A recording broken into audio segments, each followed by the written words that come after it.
C'est peut-être un tournant qui a eu lieu ce samedi sur la symbolique place du 13 mai de Tananarive, 3 semaines après le début de la révolte de la Gen Z. Des militaires qui défilent aux côtés de manifestants.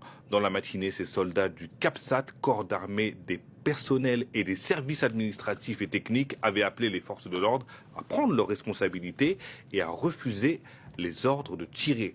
Le point avec notre correspondante à Tananarive, Gaëlle Borgia.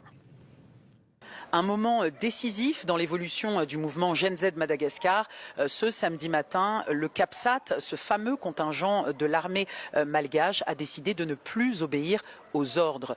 Nous ne jouons plus notre rôle, nous sommes devenus des lèche-bottes, ont-ils déclaré dans une vidéo.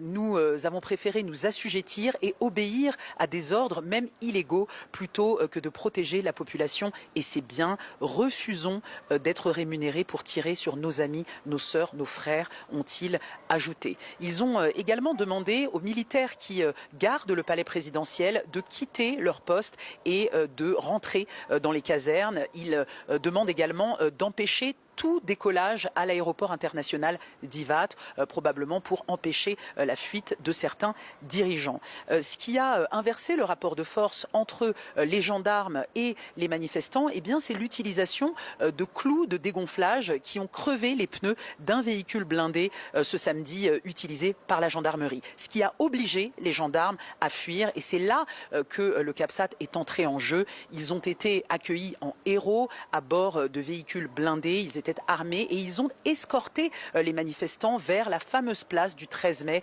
cette place qui est demandée depuis des semaines par les manifestants. Il y a eu des scènes de liesse, de joie, c'était une victoire pour les manifestants, puis à la fin de la journée, la foule s'est dispersée et les militaires du CAPSAT sont partis.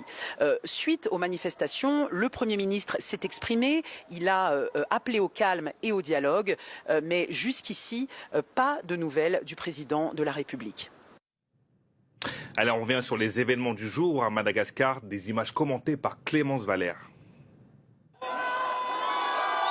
Des manifestants et des militaires côte à côte dans les rues de Tananarive, une image symbolique 3 semaines après le début des manifestations. Dans la matinée, le CAPSAT, un contingent militaire stationné sur une importante base en périphérie de la capitale malgache, a appelé les forces de l'ordre à refuser de tirer et à prendre leurs responsabilités. Unissons nos forces, militaires, gendarmes et policiers, et refusons d'être payés pour tirer sur nos amis, nos frères et nos sœurs. À tous les militaires, ceux qui sont prêts à prendre leurs responsabilités, rejoignez immédiatement le CAPSAT. Tout a commencé le 25 septembre lorsque la jeunesse malgache se mobilise pour dénoncer les délestages et autres pénuries qui paralysent la population, parfois pendant plus de 12 heures. On demande juste nos droits. Ils réclament de l'eau, ils réclament de l'électricité, ils réclament leurs droits fondamentaux.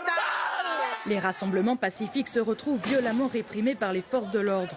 Pour tenter d'apaiser la colère, le président Ange Rajouel limoge le gouvernement le 29 septembre. Une mesure qui visiblement n'a pas suffi. Des syndicats et des opposants se joignent aux manifestants pour dénoncer la corruption et la mauvaise gouvernance du pouvoir. Sur une vidéo postée sur Facebook le 3 octobre, le président accuse les manifestants d'être manipulés par des influences étrangères et s'est dit ouvert à la discussion. Ils veulent prendre le pouvoir pour exploiter les mines de Madagascar, comme dans d'autres pays d'Afrique. Je suis prêt à vous écouter et par-dessus tout, je suis prêt à aider à trouver une solution pour le pays. Le 7 octobre, le chef d'État nomme le général de l'armée de terre comme nouveau Premier ministre. 4 jours plus tard, les soldats prennent position sur la place symbolique du 13 mai, aux côtés des manifestants. Pour l'instant, le président ne s'est pas exprimé sur la situation.